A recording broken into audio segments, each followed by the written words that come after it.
SBI के quarterly results पर बात करने के लिए है मेरे साथ चेयरमैन सीएस सेठी जी। सर जी बिजनेस में आपका स्वागत है।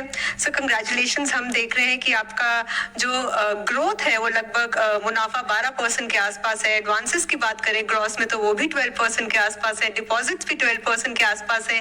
लेकिन कहीं ना कहीं हम ईयर ऑन ईयर कासा में डिप देख रहे हैं, मार्जिन पे प्रेशर देख रहे हैं। क्या रैशनैलिटी है सर इस रिजल्ट और इस नंबर्स के पीछे? मार्जिन का प्रेशर तो रहेगा। अभी 100 बेसिस पॉइंट रिडक्शन जो रिपो रेट में हुआ है उसका असर तो तुरंत वो रिपो लिंक लोन पे ऊपर रिप्राइसिंग हो जाता है। बट वेयर फिक्स डिपॉजिट जो भी है वो तो टाइम लगेगा रिप्राइसिंग में, सो उसका मार्जिन प्रेशर है। बट काफी सारे measures what we have taken. पहले जो ऑपरेटिंग एक्सपेंसेस है उसके ऊपर कंट्रोल रखा है। If you see year on year हमारा ऑपरेटिंग एक्सपेंसेस ऑलमोस्ट फ्लैट है। That is number one. Number two, treasury gains. Obviously, the treasury gains also have helped. We had acquired some duration on the securities front, government G6, and that we have used for trading purposes. And this trading gains, as well as a bit of movement on the yields, which had helped us to MTM gains. This also contributed to the profitability.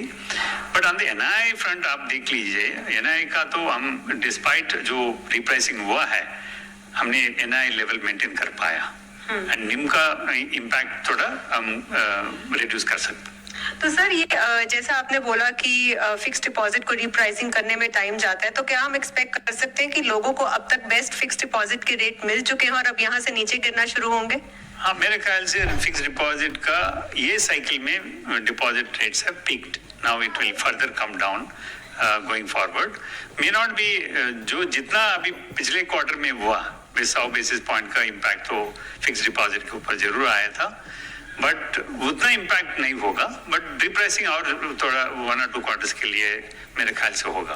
और sir यहाँ पर हम provisioning भी high देख रहे हैं, उसके पीछे की क्या वजह है? किन सेक्टर्स में आपको स्ट्रेस दिख रहा है? पर ग्रॉस एनपीए की बात करें तो वो हम कम देख रहे हैं, नेट एनपीए भी कम देख रहे हैं, लेकिन स्ट्रेस आपको कहाँ पर दिख रहा है? तो स्ट्रेस तो कहीं पे नहीं है। स्लिपेजेस आपने जो देख रहा है Q1 में, वो पिछले साल का Q1 से कंपेयर करनी है। उससे तो जो मार्जिनल इंक्रीज है उसमें ज्यादातर हमने पुल बैक ही किया है।